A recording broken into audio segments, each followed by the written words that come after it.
Well, good morning, folks. Out for a little ride this morning to exercise the RS, which hasn't been ridden in over a week. And also taking advantage of this break in the weather. As you may know, Hurricane Hanna hit the Texas coast around Corpus Christi yesterday, and we had a lot of rain yesterday as a result, because the outer bands on the dirty side of the hurricane were lashing Houston. So we had rain all yesterday, and so no riding yesterday, but today looks to be a bit better. Temperature right now is 85 degrees and humidity is probably around 70-75%. So it's not the most pleasant for riding, but the bike has got to get its exercise. I've been riding the S1000 a bit more than I was riding the RS, and that's like because of two factors, mainly because the S1000 is more accessible in my garage. I parked the two bikes one behind the other, and the RS is actually in front right now, and the S1000 is towards the back, towards the garage door, so it's easier to get out. But I've been doing some repairs to it, and released a video yesterday actually updating the state of the fix, and I got a few more things to fix and to update. I installed the rear sliders on the rear axle. I mentioned in the video yesterday that they were coming on Monday, but actually they turned up yesterday, so I took that opportunity to install them this morning. They only take like 3 minutes to install, because you just basically screw it into the axle. So that's there. Of course, I put on the left side engine casing slider yesterday, and so that's installed. And today I'm probably going to do the upgrade to the lighting system, whereby I'm going to install that diode across the relays, and I'll make a video for that, because that will be of benefit to other S1000 users. What else to say? COVID here in Houston still is a problem. We still have not flattened the curve, but it is slowed down a bit since the second wave hit. Well, actually they're saying that it was not the second wave, it was just still the first wave, because Houston had never flattened the curve, but had it under control, as much as you can say having a large city under control. But then Texas went and opened back up, and the governor realized his mistake and had to walk back a lot of the opening up, and so that we can try now to get the pandemic under control. I think in Houston the rate is still about 20%, probably closer to 25%, which means that more than a quarter, or more than a fifth to a quarter, the people who are tested are coming back positive. So, and there's other places in the states that are worse off, but Houston has been figuring in the news lately as being one of the worst, and it's not. We're not as bad as Florida. My God, those people are crazy. Here they're starting to respond more. There is a statewide mask mandate, so everybody has to wear a mask when they go outside and go into any businesses. They've got to wear a mask. So that's the first positive step in flattening the curve. The trip to Gunnison this year is in September, and I still haven't made up my mind. Oh, there's some gravel on the road there. I still haven't made up my mind fully as to whether I'm going to go. A lot of it has to do with the situation in Gunnison, of course, and what their infection rates are like, and what they're doing to control the pandemic. Not so much here, because I'll be leaving here So as long as I don't have to quarantine or anything like that going into Gunnison, then it's not a problem for me. Stopping along the way, I have no issues, because when I'm riding long distance like that, I don't stop and hang about with people, so I don't see that as an issue at all. That's a non-issue for me. So what I'm saying is that it still looks positive for me. However, I don't think my wife will be going. She was going to go the first time this year. She was going to fly into Gunnison, and then I was going to pick her up from the airport, and you know, she would enjoy Gunnison with the other wives. A couple other wives were thinking of going as well, and because she's not a big rider, pillion, well, she doesn't ride at all, but she's not big on motorcycles in the first place, but she'll go on the back of my bike, as you've probably noticed from a few videos. From time to time she goes on the back of my bike, and she does have a good time, although she wouldn't admit it fully. But I was telling her that Colorado is a bucket list destination, especially the Gunnison area, that kind of, you know, good riding up in the mountains. So she was very open to flying out, but because of the pandemic now, she is very concerned about going on a plane, you know, with a bunch of people. And so one of the other wives already decided, she always goes to our annual ride-ins. She goes and she flies in, and then her husband goes, picks her up, and then just the day before we check out, he drops her off at the airport, and she flies back home. But Liz is not going to go this year because of the pandemic, so Don is thinking of doing the same. I haven't gone on any rail vacations this year for yet, so I am due for some vacation time, and pandemic and everything. I will definitely be ready, I'm sure, in September to go to Gunnison to take a nice holiday, nice break. So I'm looking forward to that. So unless things get really bad, I'm still going. I haven't booked the hotel yet, but shouldn't be a problem, I would think, but I can't leave it for too long.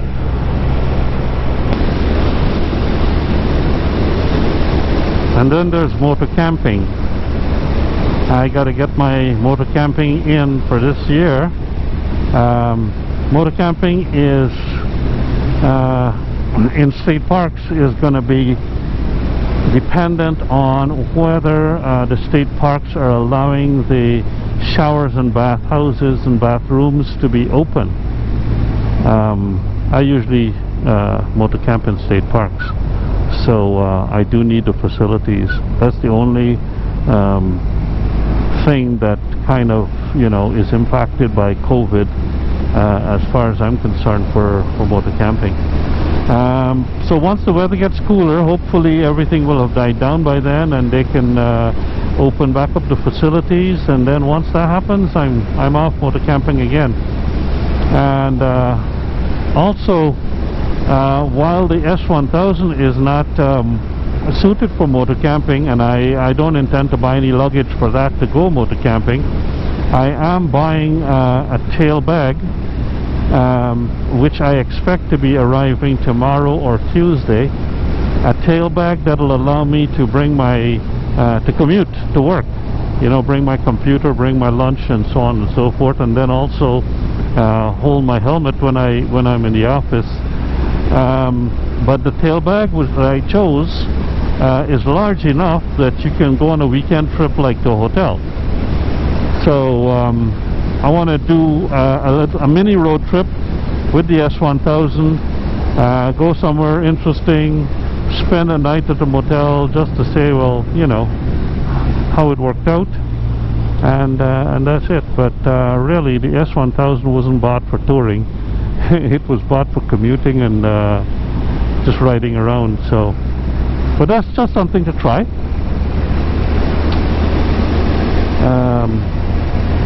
What else? We haven't gone camping in our RV for a while. Now that doesn't need any sort kind of facilities in the campground, so the only thing holding us back from going camping with the RV is the weather. It's been hot as heck here. We're in the middle of summer, and I've got work to do anyway, so I'm doing work at the office, and as soon as it cools down a little bit, we're gonna go out again. We've got to go. I mean, you know, it's just sitting in storage doing nothing, so we got to bring her out and go camping. A friend of ours just said that they booked a site in Lake Corpus Christi. Hopefully Corpus Christi State Park wasn't hit too hard by the hurricane.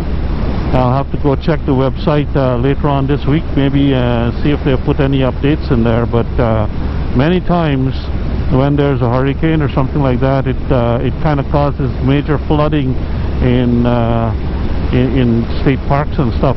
Now, having said that, Lake Corpus Christi is on a lake. It's not exactly close to Corpus Christi, the city, on the coast, so it's inland a bit more, so it mightn't have had any effects of that storm surge. So it just depends on what the lake did during the high winds that would have been in the area. But that's October, and should be enough time for them to clear up whatever mess was made, and that will be really nice, because in that area in October is quite nice. It's a very great lake, great fishing and everything, so I'm looking forward to that. We should actually book that from now, just to make sure that we've got it. And I don't expect to be traveling this year anywhere overseas. This year has been a washout thanks to the pandemic, and hopefully next year we'll have a vaccine and everything will be worked out, even though we might still have to wear masks and this and that, but at least things should be a little bit more safe for travel next year, and then I can resume all these business trips that I need to do. But not for this year. Matter of fact, we're probably not even going to go back into the office this year, at least not for the foreseeable future. Houston has got to flatten the curve. It's got to be down on a downward slope for 30 days before we can even consider going back to the office. So we're being very conservative with our people and our staff and employees that way, which is great. So I don't know. I think that's about all for catching up. I'm going to continue to post videos as I make them on the channel. I do have a video coming for the installation of the gear shift lever for the S1000, and sometime later on this week I'll post that one. And also this MotoVlog, I probably throw that up later on today or later on this week. I don't know when. I don't have a schedule, as you probably figured out by now. Some people say that you know, they like to post on this day or this day. I don't do that. You know, I'm not that big, I guess. Although I am looking for subscribers, so as you know, I don't usually say this, but if you like the content that I put out on the channel, and you're interested in seeing more content with regard to motorcycles, especially useful content such as do-it-yourself maintenance and repairs and that kind of stuff, then my channel is for that. So go ahead and subscribe and hit the notification bell so that you're notified whenever new videos are posted. And you know, if you're not interested in that, or in the occasional RVing or travel video, then that's fine too. You know, I don't mind, but would appreciate your subscription, and go ahead and consider doing that. Also, if you like the video and appreciate the content, hit the like button. I usually hit the like button when there's a video that I like. I rarely hit the dislike button because I don't believe in that. I mean, people who make videos on YouTube are taking their time and effort to buy camera equipment, to position the camera, for example, when I'm doing my DIY. But when you do a video, you're kind of like, you know, slowing yourself down dramatically, especially when you look at some of these videos where people do their you know, riding motorcycle videos, and you see them riding by and riding off into the distance. You know what they do there, right? They have to set up their tripod, set it to start recording, and then go away and then turn around and come back and ride by just to get that shot. Similarly, if you're walking in the forest, for example, and you want to show you're walking into an area, you've got to set up the shot, and then you've got to get out of the shot and walk back through the shot, and then walk back, get your camera, and turn it off. You know, it's a lot of work. Making videos is a lot of work. Okay, so if you don't like the video, you know, just move on. My videos anyway, you can do whatever you like with anybody else's videos. My videos, just move on. I invite you to move on and don't watch my channel ever again if you don't like the videos. So that's all I'm going to say for now. That's a little bit of a rant. Some nice farm country here. Look at these beautiful cows. Oh, they're all relaxing in the shade, and I guess they're taking a break between eatings. Probably resume eating later on in the evening. But this area is not too far from from where I live, maybe a few miles, and it's quite quiet. Not too much traffic, nice tree-lined roads, nice farmyards, farmsteads, homesteads, whatever you want to call them, and it's nice to ride through. That's why I come here. The road is crap. The road surface is and it's got, for the last few months, it's got these damn gratings in the corners here. They've resurfaced the road. They've put that grating down, and I guess they're gonna resurface the corners, but they're taking their sweet time to do it. And when I ride over those, it kind of, you know, you can feel it under the tires. It pulls the tires one way or the other. So I don't, I treat them with a lot of respect. I don't particularly like riding over that. But now they've widened this road here, so it's quite nice now. It used to be just 2 lanes wide. Now it's like 5 lanes basically. And they're continuing to widen this road behind me all the way up to the woodlands. So that'll be nice, because I tell you, if you come up this road going towards the woodlands on a weekday at lunch, at work, you know, at rush hour, oh, it's stop and go traffic. It's really, really slow. So it's nice to have that widened there. But anyway, I think I'm rambling on now, and I think I'll end this video here. So until I see you in the next video, take care, be safe, stay COVID free if you are, and if you're not, hope you get better soon. Keep the shiny side up, and I'll talk to you later.